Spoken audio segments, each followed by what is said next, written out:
It is that time of year again. Yes, it's pumpkin spice latte season, but more importantly, it is Rhinebeck Fomo season. So I hope everyone who is headed up to Rhinebeck for the yarny, fibery weekend have a great time. I'm really jealous that I'm not going to be able to make it this year, but buy all the things for me. So I will see you on the other side.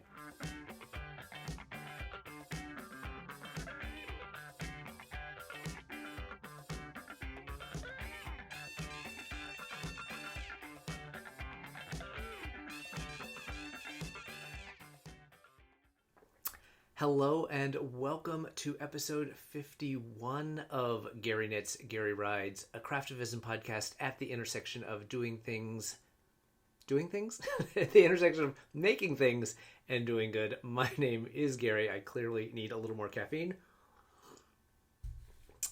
As I said, my name is Gary. I am a knitter. I am a crocheter.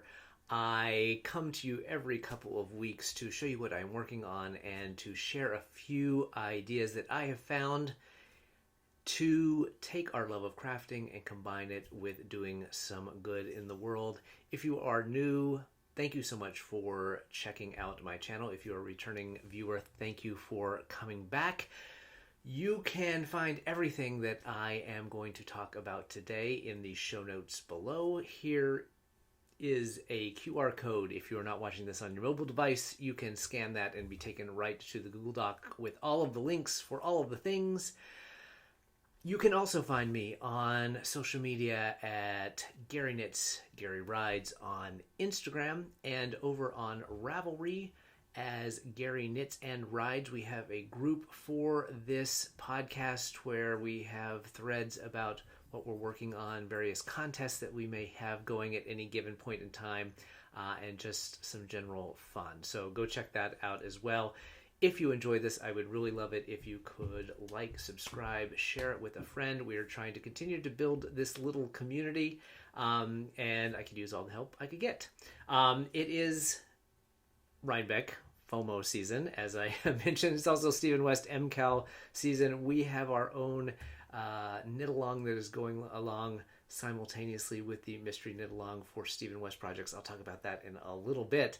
But it is also my 2-year Podiversary somewhere in here. This is episode 51, but I feel like I don't have the exact date, but I know that it was sometime in the late September, early October period 2 years ago where I started this little adventure.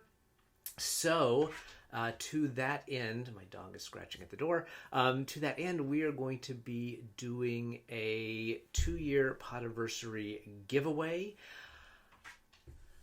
Sorry, we are getting off to a great chaotic start to begin with. I had to let the dog in. She will now immediately run out to the out of the room, but she was going to scratch at the door until I let her in. I was just about to talk about the giveaway we are going to do for the 2-year Podiversary of the Gary Knits, Gary Rides YouTube channel. So this is for subscribers only. So if you haven't hit subscribe yet, now is the time to do it to get entered into the giveaway. Given that it is October and it is spooky season heading into Halloween, I have a bunch of Halloween themed things from the prize pool to give away. So in the comments down below, use the keyword spooky as your entry into this giveaway. I have some things that are still coming in the mail, but I'm going to show you what I've got already. So I think I'm going to do 3 or 4 names out of the hat, depending on some of the things that I have coming in. I have some bags and things coming in. I just want to check them out and sort through them. So first I have these, and I don't remember where I got these. Maybe at Rhinebeck or Indie Untangled. No, what was the... Yeah, Indie Untangled last year. These are a set of skull and bat stitch markers from Bluebird Makery. I also have a bag, and I'm not sure where, there's no label on this, so I'm not sure where I got this, but this is Stranger Things, which is kind of spooky, kind of Halloween-y. This is the Hellfire Club a project bag, and then I also have a copy of the Tanis Gray Nightmare Before Christmas knitting book, which has a lot of fun patterns in it. So I have that, and as I mentioned, I have a couple other bags and some yarn cozies and things coming. So I'm thinking 3 or 4, depending on how things. Oh, Happy Little Yarn. I'm sorry, that is where the Hellfire Club bag came from. Is from Happy Little Yarn. So I'm thinking 3 or 4 names out of the hat for the giveaway, and I will do that ahead of the next episode. So in the next 2 weeks, I usually try to film on the Wednesdays before the Friday drop of the episode. So if today is the 16th of October, in 2 weeks' time, which sounds like it would be about the 30th. Yeah, sounds right. I will draw some names out of the hats, and I will let you know who the winners are on the next episode. So comment down below with Spooky. I have another question for you later in the episode that I could use some help on in the comments as well. So maybe if you could combine the two, that would be great. Although I'm not going to fuss if you have multiple comments in the comments down below. So thank you for joining me. It's been a busy couple weeks. We were on a little, well, I don't want to call it a vacation, but it was like a little weekend trip. I had mentioned it last time we were headed to the mountains. We went to New Mexico to help celebrate the 50th birthdays of a couple of our friends from New York. It was a fantastic long weekend. We got to catch up with a bunch of friends from New York that we have not seen in quite a while, so that was really fun. We were in Santa Fe, and so we got a lot of amazing New Mexican food. So my whole family is from New Mexico, so I'd been to Santa Fe and Albuquerque before, but it had been decades since I had been there, and my family was from opposite corners of the state, so we never spent a ton of time in Santa Fe. But it's a really lovely, very artsy little town, state capital, but some amazing New Mexican cuisine, which is similar to Mexican, similar to Tex-Mex, but it has its own special little twists, including primarily much more use of green chili than red chili, although they usually do it either way if you would prefer, or both, Christmas style for your enchiladas and such. I found it much spicier than what we typically get around here in California in terms of Mexican food. So it was delicious, but we could not eat like that for more than 3 or 4 days. By the end, like I could not see another tortilla.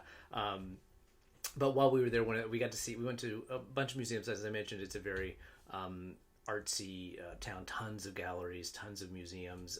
So we got to do a couple of art things, went to the Georgia O'Keeffe Museum.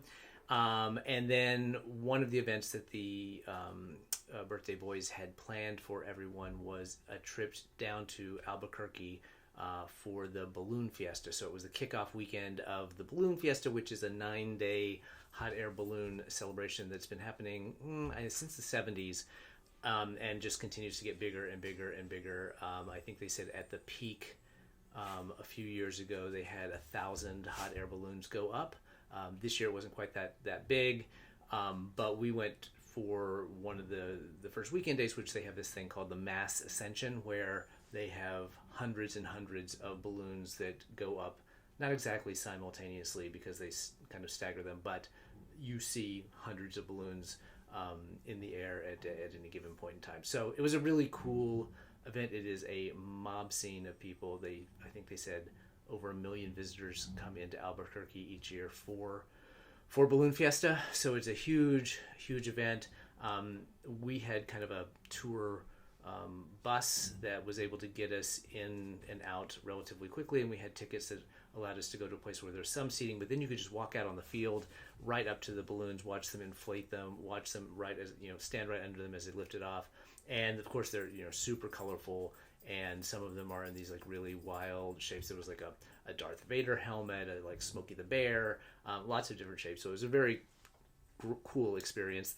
The only downside is you have to get up at 4:30 in the morning to go see it, because basically they start at 7 and it's done by 10. So, but it was a really cool It was a very cool experience, and as I said, it was a great time catching up with some old friends. The When we came back, my sister-in-law came to visit, which was great to see her. And one of the things we got to do while she was here was go downtown to the theater. Theater season kicked off. I think this was the opening show for the theater season at the Center Theater Group in LA. And we saw a new production of American Idiot, which I'd seen a couple times before. At least I saw the original when it was at Berkeley Rep up in the Bay Area. It's based on the Green Day album American Idiot, which I love, which is why we went to Berkeley to see it when we were visiting San Francisco one time. And this is a new production that is being done in conjunction with Deaf West Theater, which is a deaf theater company. And we've seen their productions. We saw a production that they did of Spring Awakening on Broadway a few years ago. They also did a Big River production on Broadway. So this was in conjunction, so it had both hearing and deaf actors together. The main characters typically had the deaf actor as the character, but then they had another actor as the voice of that character. It was very, very well done. Again, the music's fantastic. The signing really added a different dimension to the show. It's they've taken the album and they tried to build a story around the songs on the album. Just hear my Juliet, our dog, just sneezed. So it's it's a little shoehorned in, and it's not a maybe as smooth a narrative as you might imagine if it was something that was written from scratch, but it's super energetic, and it was a really fun show. So we did that. The only other kind of fun thing that just happened today actually is I got an email from Knit Stars that they have finished the first round of editing on my Knit Stars Masterclass, and so they sent those to me to review and see if I had any comments or things that I didn't like or whatever. So I'm sure I will have plenty of things that I don't like. I'm still not quite, even after 2 years of doing this, still not 100% comfortable seeing myself on screen. But I'm really looking forward to. I watched the first little snippet of what they call the lifestyle video, which is kind of the intro to me. And it is really extremely well done in terms of the editing, and it looks incredibly professional. And so I'm excited to see the rest of it, even though I know I will have very critical things to say. So that's what's been going on the last couple weeks. That and a lot of knitting. We're still in the middle of baby blanket palooza apocalypse, and getting close, but it's still, I've got less than a month to try to get these things done. So that's been taking up a bunch of my time. But before we get into the actual knitting and whips and FOs, let's talk a little bit about Craftivism. One thing that I wanted to repeat, I've mentioned it a couple times, but we're coming up on the deadline for it, and that is the Co-Crafting Democracy exhibition. It is happening. A couple professors at Rochester Institute of Technology in upstate New York have mounted this exhibition a couple times. They're doing it again just after the election is over. It is a museum exhibit that sort of explores the intersection of vibrant arts and political activism and democracy. And so they are looking for submissions. So if you have been doing any of the things around the election, whether that's quilting or knitting patterns or dyeing yarn or whatever it might be, as long as it has fiber in it, they would like to put that on display at the university. So I'm linking it down below. The deadline for that is the 25th. It has to be to them by the 25th of October, so you've got a little under 2 weeks to get that to them. I submitted my Kamala's Brat Pussy Hat. I sent the original off to them. It's a very easy process. You basically just have to send it off to them, write up a little very brief statement about kind of what the piece is and how it sort of ties into the theme, and then include like a prepaid shipping label so they can send it back to you. So it's a very easy process to do. So I highly recommend that if you've been doing any of the things around the election. The only other stipulation, I think, is it has to have been done in 2024, so you can't use things from prior years. But anything that's been done recently, definitely submit it, because I would love to see all the Harris Walls crafty things that have been going on represented in the show. So I assume that it will be accepted. Maybe it won't be, so I may get it back in the mail before the thing's done. But we'll see. It's a shame that I'm so far away. My sister-in-law lives kind of up in that area, and so I'm kind of hoping that maybe she'll be able to swing by and maybe check it out and take a picture or something. So so that was the first thing I wanted to mention. The other thing, and this is something that I've mentioned the last couple years, Sunny Co, who is Noodly Knits on Instagram, each year around this time runs a hat drive for a cancer hospital in South Korea that her uncle runs. And she started it, I can't remember exactly when, but he asked her if she would knit some hats for the patients, and I think there were 120 patients or something, and she said, I can't do that on my own. I need to enlist the help of the fiber community. And as you all know, the fiber community is super generous when it comes to these sorts of things. And so she put out the call, and people sent hats, and I think she said she's now distributed 650 hats over the years to this hospital. So she's doing it again this year. If you go, it's linked down below with everything, but go to her Instagram profile. There's a Google Doc form to fill out that just basically asks you how many hats you're going to send, what sizes you're thinking about sending, what materials they're going to be made out of, so she can kind of plan ahead a little bit for the receiving and then shipping to Korea of these things.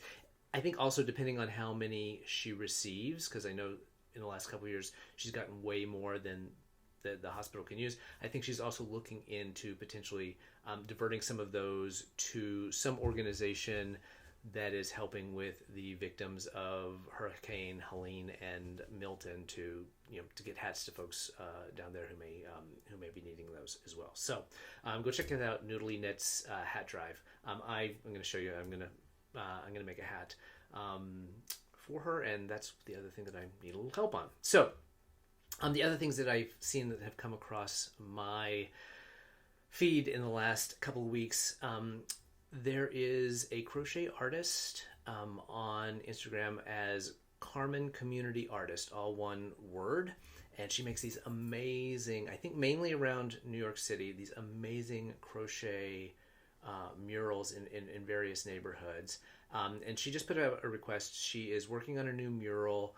Didn't say exactly what it was about, but she said she needed granny squares. And so if you have granny squares laying around, or if you want to make up some granny squares, there weren't any specifics in the post on sizes, or she said as creative and colorful as you want, but I don't know about the sizes. But just go over to her feed. You'll see the post. Here's a picture of the post. That is asked for, and then just, I guess in the comments, that's what I did, is I popped in the comments. And so I was very excited because I don't have any time to knit up, crochet up a bunch of granny squares, but I have all of these that were swatches from my Stitch Out Loud collection that I crocheted up to post on the Shopify page when we were selling yarn.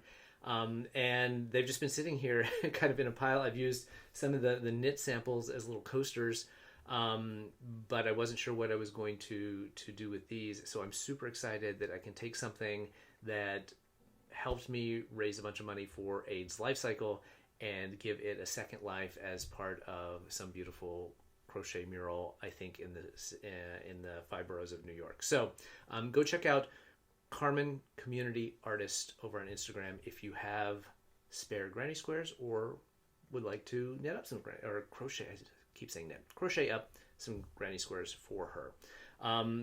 The next thing I wanted to mention, and these next ones are all coming through the Makers for Harris feed on Instagram, which is a series of posts that is curated by Molly from Optimistic Soap Company, where she is featuring artists or makers who are selling things, have designed something as fundraisers for the Harris Walls campaign. So the first thing is from Indigo Soapwork. So it's indigo.soapwork on Instagram. They are selling one of their soaps, which they've renamed as the Blue Wave Soap. It comes in 2 scents. I can't remember. One of them has lavender, one of them has eucalyptus, I think. Here's a photo of it. And they are selling those soaps, and 20% of the proceeds of the sale of that soap is going to go to the North Carolina Democrats. So it's swing state. It's, you know, I'm not a political prognosticator, but I do spend a lot of time reading about politics and being active in it. And to me, I think North Carolina, of the Sun Belt states, ex-Nevada maybe, is probably the one that is most ripe to flip this time, because they've got a truly horrible candidate for governor running on the Republican side. And I think that will either keep people home who might be Republican voters, or definitely inspire the folks who would vote for Democrats to come out more. And so I think this may be a chance for us. It's going to be close. The whole race is going to be close. But North Carolina, I have the best vibes about in terms of a swing state in the Sun Belt that could possibly flip. So that is indigo.soapwork on Instagram. Their Blue Wave soap helping to fund North Carolina Democrats. Fast and Loose Fiber Arts, and that's loose, L-U-S-E, so not loose, L-O-O-S-E. Fast and Loose Fiber Arts. She's a designer and I think a yarn dyer as well. She has put up a pattern called the Super Bulky Rainbow Swirl Hat. Here it is. And she is selling that pattern. 100% of the sales proceeds of the pattern are going to go to the Harris Walls campaign. She has also put together kits, and 50% of the sales of the kits are going to go fund the Walls Harris Walls campaign. So go check that out. It's a really cute, super bulky hat, so it's going to work up incredibly fast. So if you're thinking about charity knits for like a Knit the Rainbow or Warm the Line or someone like that, you could probably crank one of those things out in an evening or a weekend for sure. So Fast and Loose Fiber Arts, Super Bulky Rainbow Swirl Hat.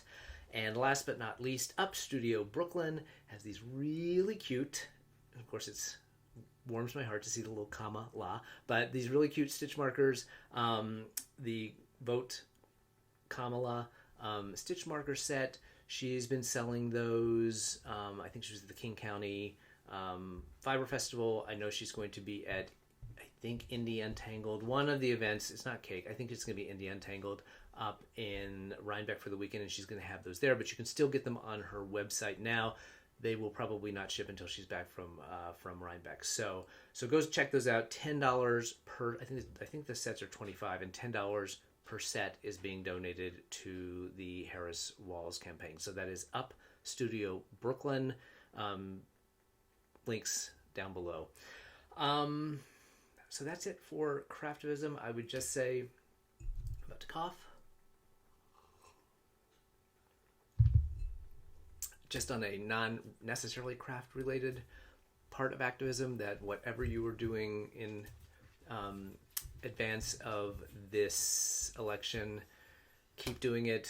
Do a little bit more if you can. I went this last weekend to write more letters with my local Indivisible group, who just dropped them off at the post office and have sent 46,000 letters this year to voters in Arizona. So I know folks are doing postcards, folks are doing letter writing, knocking on doors, people going to swing states to canvass in person, to phone bank. My husband's been phone banking into Montana for the Senate race there. It is all hands on deck to try to get this thing over the finish line. None of us want to wake up on November 7th unlikely that we will know anything by November 7th, but we don't want to wake up after the election and think that we could have done more to get the result that we want. So whatever you're doing, keep doing it. Do a little bit more if you can. Let's talk about some actual knitting and crochet. We actually have some crochet.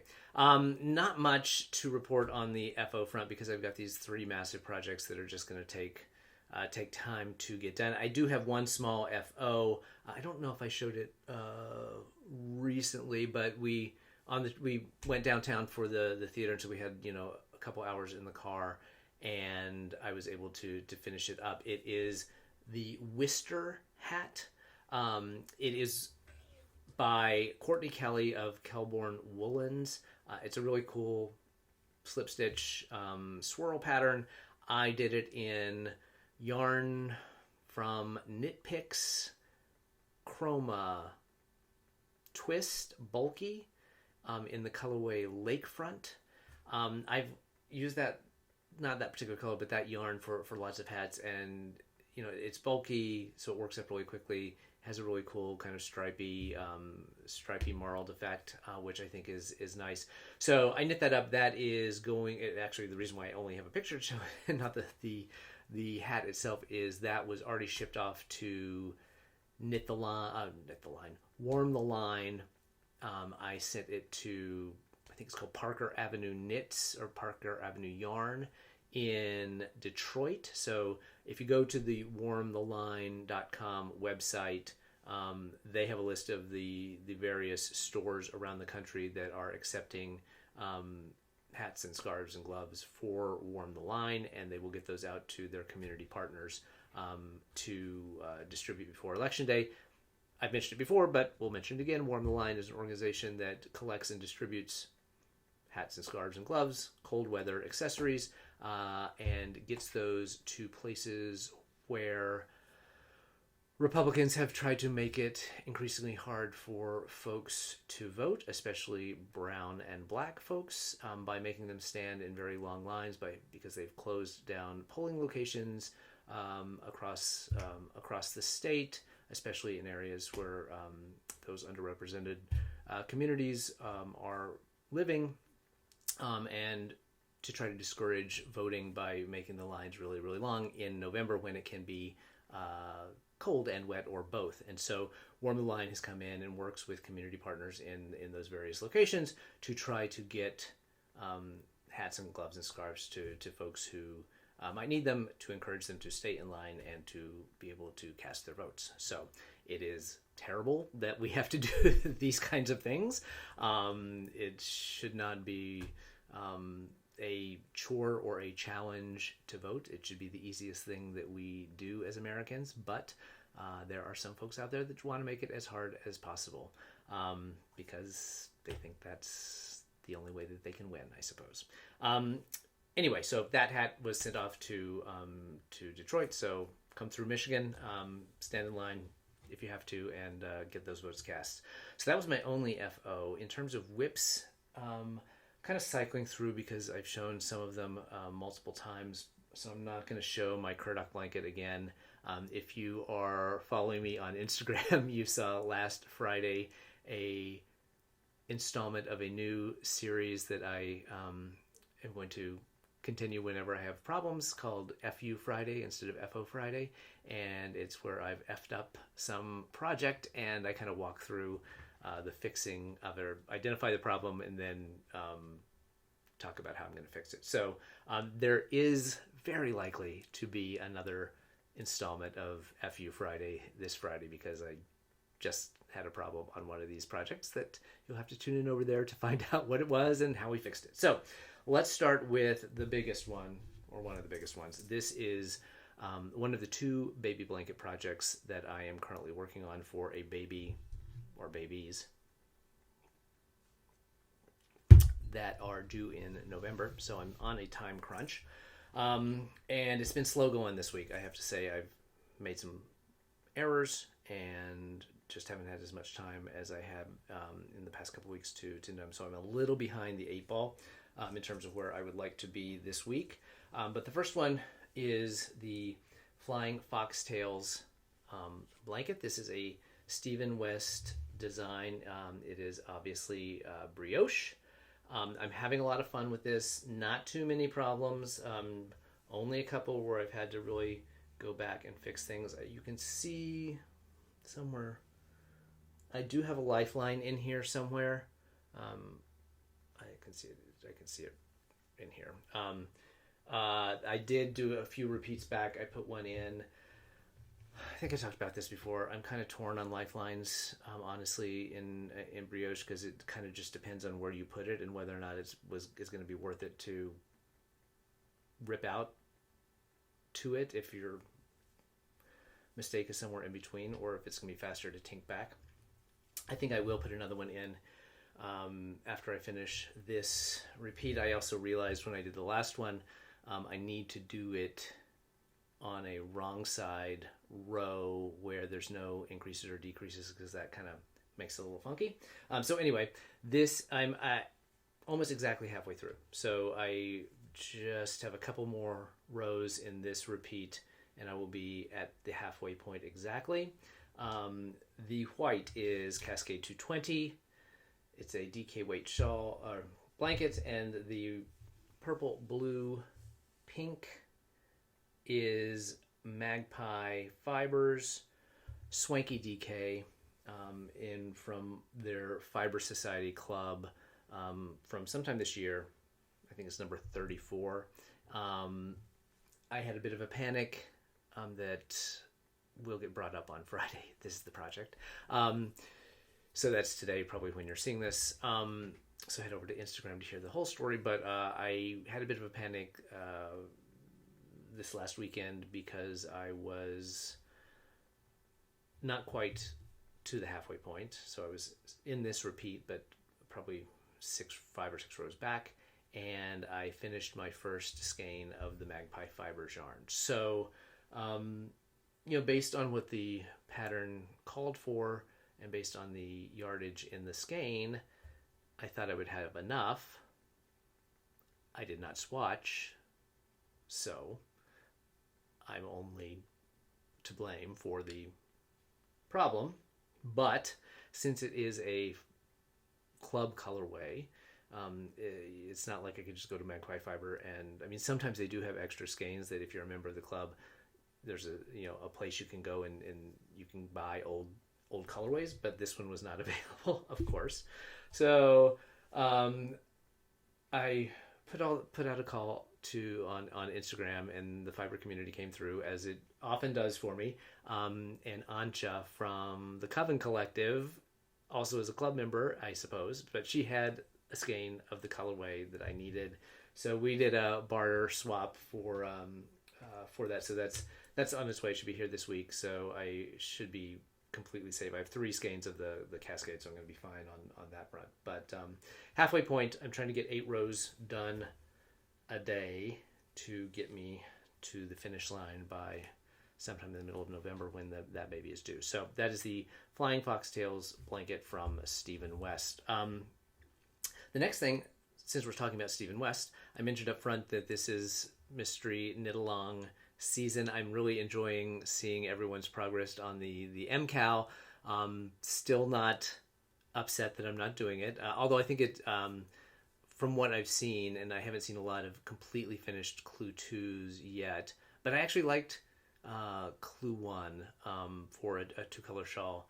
I wasn't sure that I would like it, but so far I like it. So it may be one that gets added to the queue at some point to make if the final product is cool. But as I said, I have so many Stephen West shawls queued up to go that I didn't want to add another, start another one, and wanted to get one out of my queue and use up some stash. So I started the Go West KAL, which is running from now until the end of December. And we are working on any Stephen West pattern you would like. It does not have to be a shawl. It can be a whip. It can be something that you start fresh. Because it's going to the end of December, you can start now and still completely participate in it. There will be prizes along the way using the hashtag Go West KAL, or headed over to Ravelry, where I've started a thread for folks to show the projects that they're working on. I think sometime this week I will probably do a giveaway. So if you haven't posted your pictures on Instagram or over in Ravelry, now would be a good time to show me what you're working on and where you are in the progress. And I will dig around in the yarn bin to give away a prize sometime later this week. So I am working on the Botanic shawl. I made a lot of progress.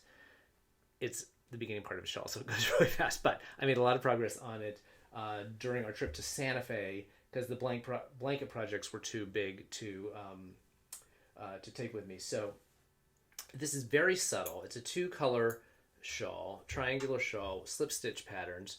Sorry, I'm going to try to pull out some yarn. So as I said, it is almost hard to see that there are 2 colors. If you see down at the bottom, at the very tip where I started, it uses a solid color and then a self-striping. So I think that the sample that Stephen West uses one of the Zauberball Crazies.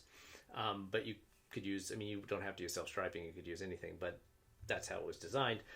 So what I am using, because it may look, well, I can't even show it because it's, I'm using a blue-gray from Urban Girl Yarns in the Allentown colorway. And then this is, I had to recake it, this is Chroma fingering from Knit Picks. And it is a lot of blues and blue-grays, and then occasionally some almost white cream, and then this pinky purple lavender color, which I've not gotten to in the repeat. So I did start with that light color, and I thought it was going to go through, you know, blue and gray and then switch to the pink and then go back to the white, but it kind of goes blues and grays and then grays and blues again, and you don't ever get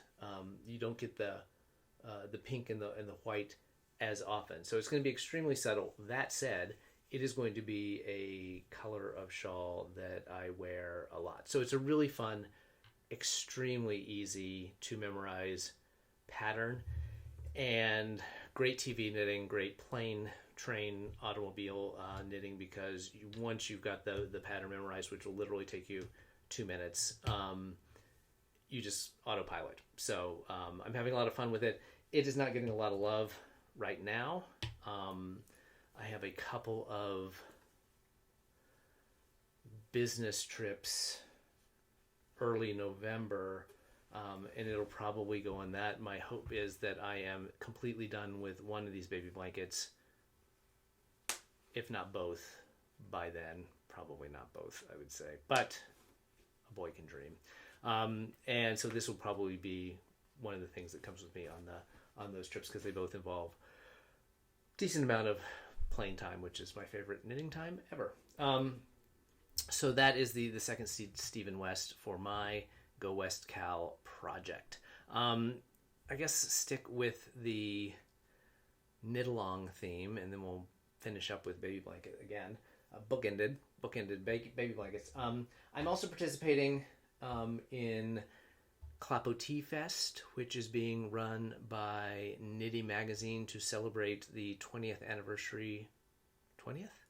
Does that sound right? 20th anniversary of the Clapotis shawl wrap pattern, which, you know, was really one of the first internet age kind of viral patterns, I think, and I think probably one of their most popular patterns ever. So I cast this on, and I'm so sorry, I'm tangled up over here. Anyway, and I'm through the first section. It's a free pattern, so I don't think I'm going to be giving anything away. Through the increases and into the straight section, which means I've also started dropping stitches. So the pattern has these series of drop stitch sections that run all along it and create this sort of like open bits in here. So I've done 4, it looks like 4 drops. I think there are 13 drops, so that means I have 9 more repeats of that. It's like I want to say it's a 12-row repeat. Again, this is a pretty easy to memorize pattern. You can see here the way the pattern's written. She has you put stitch markers, and those represent the stitches on one side of that is where the drop stitches are going to happen. Folks over the years have come up with different ways of doing that so it doesn't involve the stitch markers. And so I read, after I started, read up on that, and one of the ways they do it is they have you purl that stitch that's going to be dropped, so it becomes a visual clue as to, because on either side of that you're going to twist the stitches, so that becomes a visual clue and you don't really need the stitch marker. So I already had them in. I've left them in where I had already put them, and then on the new, where you put new drop stitches as this thing grows on the bias, I'm just doing the purl stitches. So I think that is one modification. I know there are others that people have done, but anyway, Knitty Magazine is sponsoring this knit along. Ton of prizes. I think photos have to get in. I want to say it's kind of around the end of November. I'll link down below to the link to the post about it. I really, when I started it, I was like, oh, I can definitely get that finished ahead of the schedule. It's probably going to be tight. I probably if I hadn't started the Stephen West thing and had been completely devoted to working on this on the New Mexico trip, I might be feeling a little bit better about being able to finish it if I had not had some snafus on the baby blankets also. But we'll see. I'm going to trudge ahead, and this will be now my car knitting to the degree that we have any trips that I have some time to knit in the car.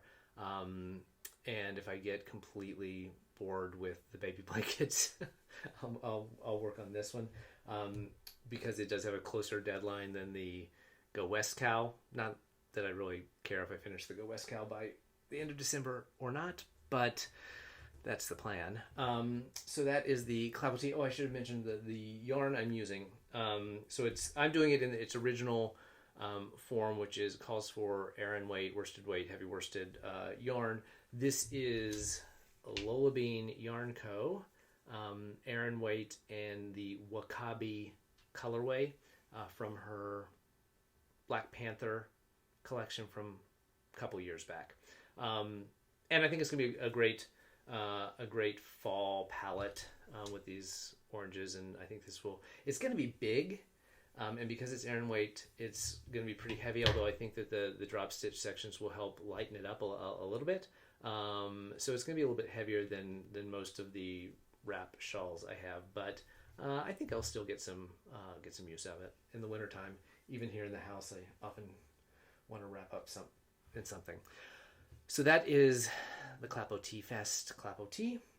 The other baby blanket that I'm working on is a modular crochet blanket from the Mix and Match Modern Crochet Blanket book by Esme Crick. You crochet strips, different motifs of varying heights, but the same width. And then you stitch them together, put a border around it, and put some tassels on the end. I am doing mine in blues and greens and a kind of pale gray as a neutral. I'm down to the last, call it 2 strips. I actually have 2 half strips and then a full one to go. But I'm kind of switching back and forth on them because some are more conducive to working when you're watching TV. Some take a little more concentration. And so I'm down to basically two to go. One of these is working up quickly, so I should be finished with it in the next couple days, and then we'll see where we are. One of them is going quite slowly. And then the last one I have to do is baubles. So that also, there was one that was done that was baubles, and then this one is baubles with their contrasting baubles colors. So that'll take a little bit of time, but I just thought I'd show. I posted a photo on Instagram the other day where I had never really laid out all the strips to kind of see how they were working. I would say color combinations are not necessarily a strong suit of mine. I struggle with that a little bit, so I thought these colors would look good together. I think they look okay. I think it'll be fun for a kid. I think that if I had to do it again, I might swap out one of the greens, but I think it'll be fine. So the ones that I'm working on now just both happen to have the turquoise color in them. This is one The pattern is called Linking Leaves. It's basically just double crochet with some fillet holes or fillet. I don't know. How do you say that? Crocheters. But this is the one that's going quickly. So I think this looks like I'm about a third of the way done, I guess, not quite half on this one. I've gotten 3 repeats. So I guess it'll probably go to 9 or so repeats. And then I'm using for all of the colors, which is the yarn that she uses in the book, this Scapias color crafter in a bunch of different colors, 100% acrylic, 100 grams, 300 meters DK weight. It's very soft and says anti-pilling. It's a little splitty, but not bad. And then the other one this one's more than halfway done. This is Mosaic Crochet. The pattern is called Flying High. And I think I talked about this last time, but you do this thing where you create these long chains of one color. You do 2 rows in each color, kind of like mosaic knitting, and then you come back around and work over those into the other color to create the color work design. So this is the right side. I mean, it is reversible. Again, not sure I ever need to do a mosaic crochet pattern. I'm not particularly enjoying the process. I have trouble reading it. I have trouble reading crochet in general, but it's going slow because I have to, I don't know, I think it's only a 10 row repeat, maybe 12 rows, maybe. I haven't gotten it. I mean, as simple as it looks, I have to follow it line by line. So this is definitely not a watch something on TV while you're working on it kind of project. So that is the modular baby blanket crochet. I have one more to do, the contrasting baubles, which actually I think is also in the gray and the turquoise. It is, I think, a gray base with turquoise baubles. So the other colors, it's like a grass green and a very pale, I would say pale chartreuse. I would say it's kind of the color of the inside of an avocado. And then that gray is, and then there's a baby blue, like a very pale kind of sky blue. So that is it in terms of the whips. I mentioned that I needed some help.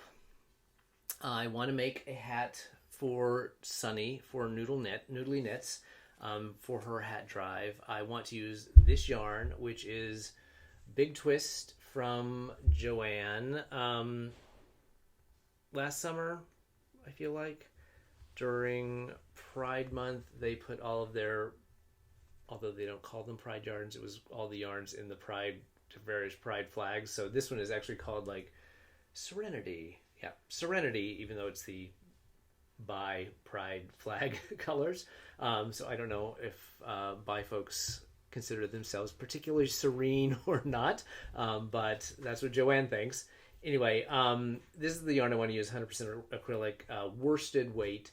So I've just done a little research, but if you have a great worsted weight hat that's something more than just like a simple stockinette beanie, has a little texture or something to it, but is pretty straightforward and easy to memorize, that goes pretty quickly, let me know in the comments down below before I start this. I have about a month to get it done. So a worsted weight hat's only going to take me a few hours.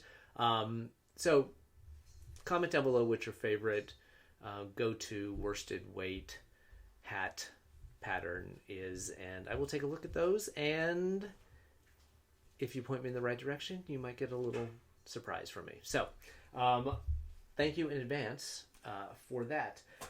In terms of acquisitions, not a ton of things. Oh, they're right here. Let me just move this. Only one skein of yarn, but I mentioned it last time, and that was one of the fundraising yarns for the Harris Walls campaign. This is from Finch Mod. She's out of Austin, Texas. This is her Pearls, Chucks, and Zero Fucks yarn. I got it on fingering weight. Red, white, blue, and charcoal. It is an 80-20 merino nylon mix, 400 yards per 100 grams. I saw someone posted online, I can't remember where, but they had posted up a project where they had used it, and so I was able to see it worked up. It looks very nice in a fabric. I got 2 skeins of it. I'm not sure what I'm going to do. My thought is maybe the next episode is right before Election Day. So maybe after Election Day, if we've saved democracy, maybe we'll do a little celebratory giveaway with this and the next thing that I'm about to show. So this, again, it is Finch Mod. I think she's still selling selling this and donating proceeds to the campaign. So go, and she has it in a bunch of different bases. So go check it out, and I make sure she's still selling it. The other thing that came, I had also mentioned last time, but it came, so I'll show it to you in person. And this is this very adorable little Kamala Harris project bag, and I forgot to write down who this came from. Brenda, someone begins with a K. It is here. And she was selling this on her Etsy shop. Again, I don't know. I'll put the link down below. I do not know what she still has in stock, if anything, of this. But again, if I feel inspired and feel celebratory after the election, we will probably put this into some sort of giveaway, along with the at least 1 skein of the Pearls, Chucks, and Zero Fucks yarn. So stay tuned for that. But I think this is really adorable. It's really cute. The other thing that I got very excited about, I flipped through it a couple of times, and I think it's really excellent. This is the book, the Doodle book, the Doodle Knit Directory, from Jamie Lomax at Pacific Knit Co. If you've been to any of the big fiber events in the last couple of years, you have probably seen the doodle bar and all of the activity that it has created. She's come out with these little decks of cards that have these colorwork motifs on them, and there are a couple of sort of basic patterns that you can mix and match and kind of modularly create your own design. So thousands of, this book takes 200 of those motifs and puts them in a book form. She spends a lot of time talking about how to modify the patterns, how to mix and match, because they're different, 6 stitches, 12 stitches, 24 stitches, how to mix and match those, just kind of how to use the designs to create really cool patterns of your own, and talks a lot about yarns and colors and how to how to maximize the contrast, etc., etc. And then she has more than just the basic patterns that come with the deck, which I think is just a cowl and an infinity cowl. In here you can see there's mittens, there's a little sock pattern, there's a hat pattern. So she sort of expands on what she's done in the deck. So yes, 9 patterns, 200 colorwork motifs, and lots of tricks and tips on how to use the patterns to create really cool things. So I have been sitting on for 2 years at least a bunch of yarn already in a Ziploc bag in my little kit room for one of her Christmas doodle hats and scarves that I would like to make. Don't think it's going to happen this year, but I could definitely put it on the list for starting it early next year, so I'll have it ready to go. I don't know. We'll see. But these are a ton of fun, and check if you have not seen the Doodle Bar, if you haven't been to one of the events where they're it's usually Jamie from Pacific Knit Co., Maggie from Yarnaceous Fibers, Emily from Fangirl Fibers, all kind of together in one booth, and they have this Doodle Bar where you can mix and match. These are all based for DK weight yarn, so they have little minis, so you can kind of mix and match and curate your own doodle, which is fantastic. And then so many other dyers have sort of jumped on the bandwagon and participated. in both selling the cards and then putting together their own little doodle pack. So it's a really amazing little success story, entrepreneurially for Jamie, but it's also super creative and fun. So check it out if you haven't had a chance to do that. And I think that's it. I wanted to try to keep it brief. I think we got it under under an hour because I have so much baby blanket knitting to do, and I want to get back to that. Plus, I have to go watch my Knit Stars Masterclass Rough Cut to see just how bad I flubbed it up. So anyway, thank you all for taking some time out of your week to spend it with me. I hope you've enjoyed this. If you have, please do all the YouTube things. Share this with a friend. Definitely comment down below on your favorite worsted weight hat pattern, and to get entered into the 2-year Podiversary giveaway. I appreciate each and every one of you for watching this every couple weeks, and I will see you in 2 more. Thanks.